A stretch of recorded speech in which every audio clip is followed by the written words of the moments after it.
Good morning, colleagues and friends. Most of you have become my friends, distinguished guests, ladies and gentlemen. My name is W&RSETA, and I'm today's program director. And the time is now 10:05. The instructions given to me is that at exactly 12 o'clock we must be making our way to lunch and going home. I am going to deliver that.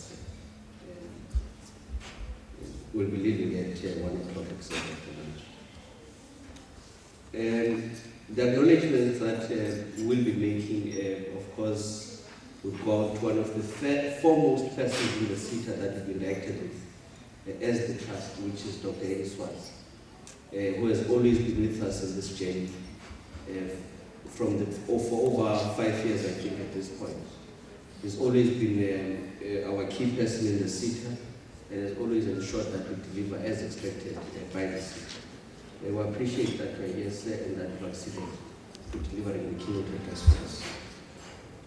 The Chief Executive Officer of the Trust, Dr. Chabalala, Nusha Governor, Mr. Ganesh and Bavita of the training providers,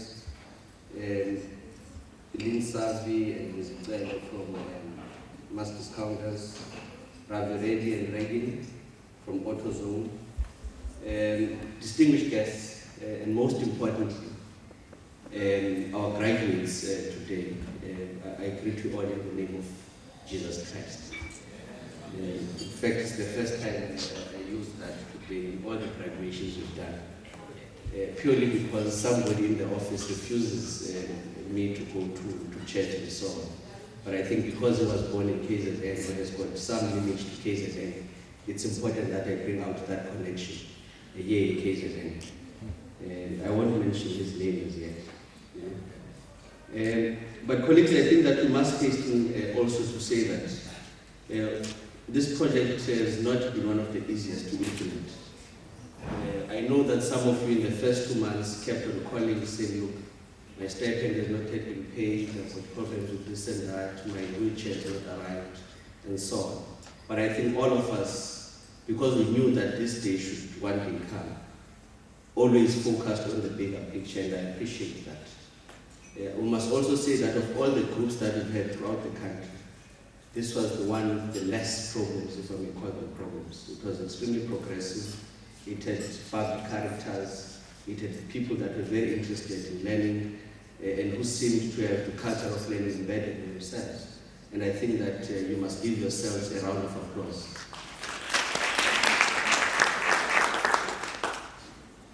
But after that round of applause, I must also, put in a stick as well to say, the attendance today, I don't think is one of the best, Dr. Swartz, throughout our graduations in all provinces. Because we had specifically said we must bring in members of the family or partners and so on.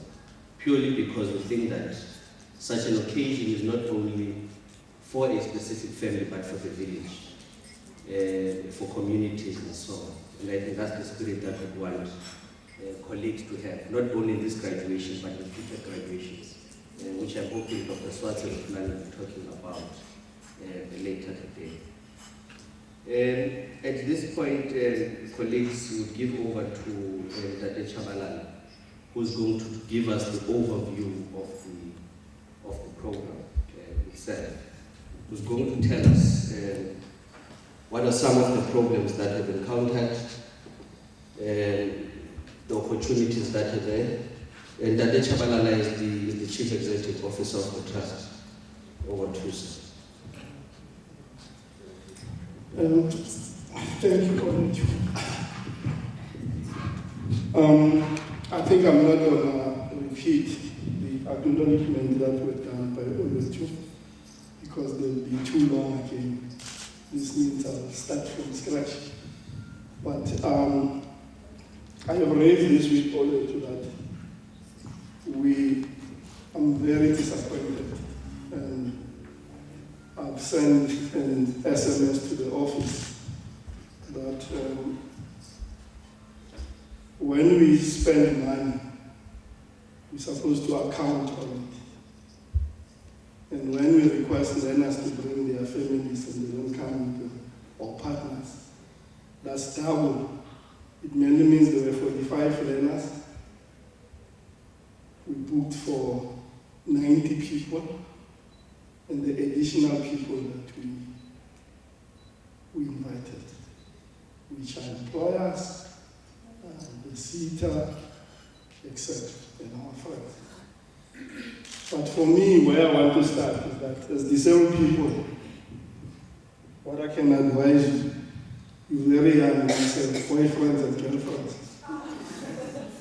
You should have brought your boyfriends and girlfriends at least. And that's what makes you to exist in life. Don't be alone. You know what is happening currently in the country. The loners, they are the ones who are causing a problem for us. They are raping, they are doing all sorts of things. So don't be put in that category. And the more you don't have friends, the more you get depressed. Therefore, my advice, you should have brought your friends.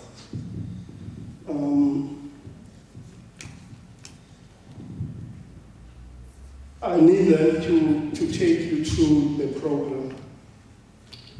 That when we started, we submitted a proposal to W&RSETA. But this proposal is just not submitted without any intervention. After the SETA approved the program, for 404 learners in 5 provinces, which is, in terms of major towns, it was Johannesburg, Cape Town, Durban, Bloemfontein, and PE. We then moved into the contracting areas between ourselves and the SETA. There was a lot of process that was undertaken in terms of scoping until we get to signing the contract. The project itself will have never existed, even the application to submit to the SETA, without the commitment of the employers. First, before we write a proposal, we engage with employers who then take a decision to open their workspaces for the learners. The learnership is in 2 forms. There is theory and practical, we all know that. And you cannot have a learnership without employers. Therefore, the employers that came forward were AutoZone with 171 learners, Builders Warehouse with 3, Mass Discounters with 27, Small End Group with 19, Fortune Group with 123, and Waltons with 61.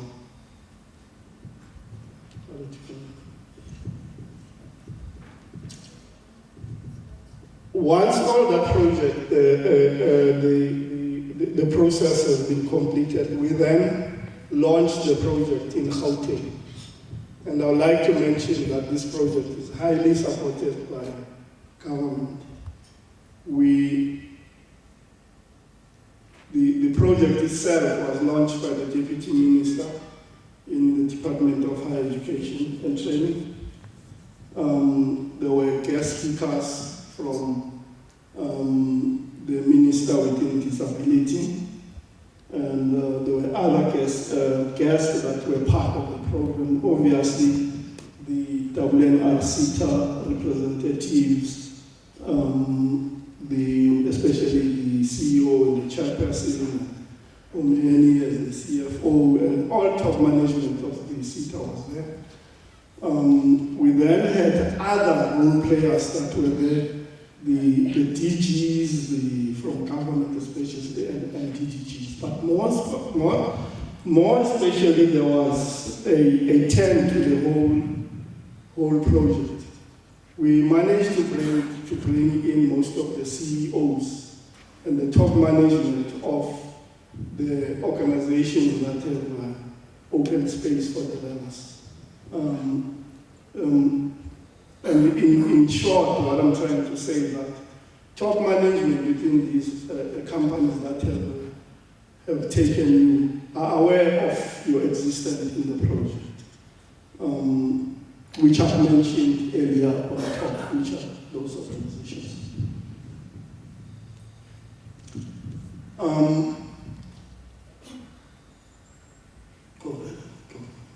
Next slide.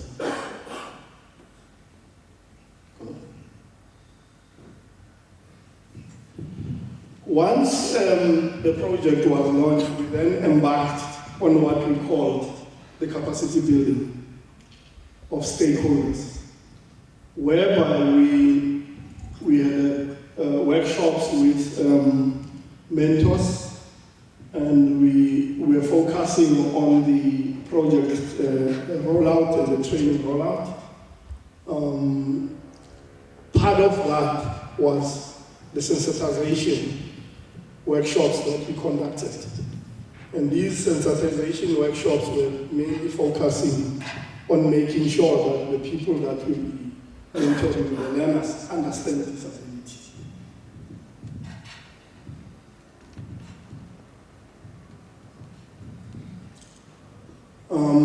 Once that was done, we then started the process of recruiting and pre-assessment. The recruiting part was that we received more than 1,000 applications.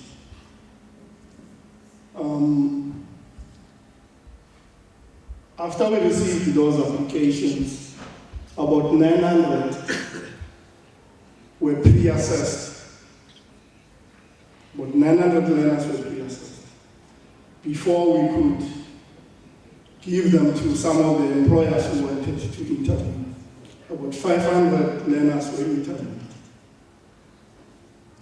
Once that is done, we then conducted a reasonable accommodation assessment on all the learners that had been selected for provision of assistive devices and any other reasonable accommodation that we needed to attend to. Now I'm really now trying to get to the results of what is happening. We have spent about 607,000 towards reasonable accommodation, which is wheelchairs, etc., etc. The slide that we're showing is now giving you in detail what was provided. You'll notice at the corner there it says total 78. The previous slide was saying total 74. Now the difference there is that there were people who got 2 assistive devices. What are the 2 assistive devices, for example? If you give you a laptop and a software, which is JAWS, then it becomes 2. Hence, that's why we have an increase. But also what I want to touch, especially in this province, we then supported quadriplegics, which was outside of the mandate. We had to take that decision and support them with their transport. That was a decision that was forced to us by Ari. I saw Ari coming in. Where is it? There's Ari. So it was forced by Ari, who was the coordinator. And he advocated that whilst quadriplegics try to be independent, is not as easy as a paraplegic. Therefore, there was a special transport that was arranged for them, which the trust covered under the reasonable accommodation. But I'm not sure that is going to happen. I believe in independence. You must survive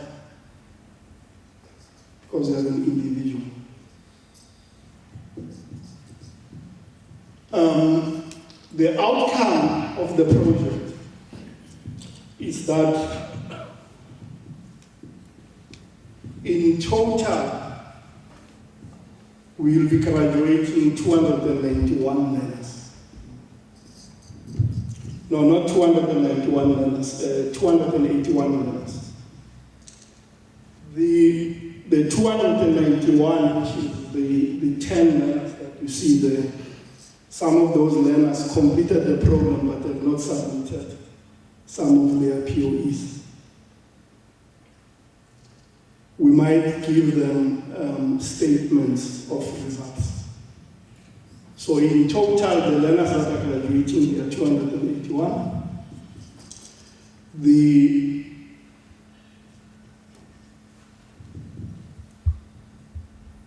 The learners that have been employed to date, I know that the number is changing from time to time, is 29, which is, I'll say that it's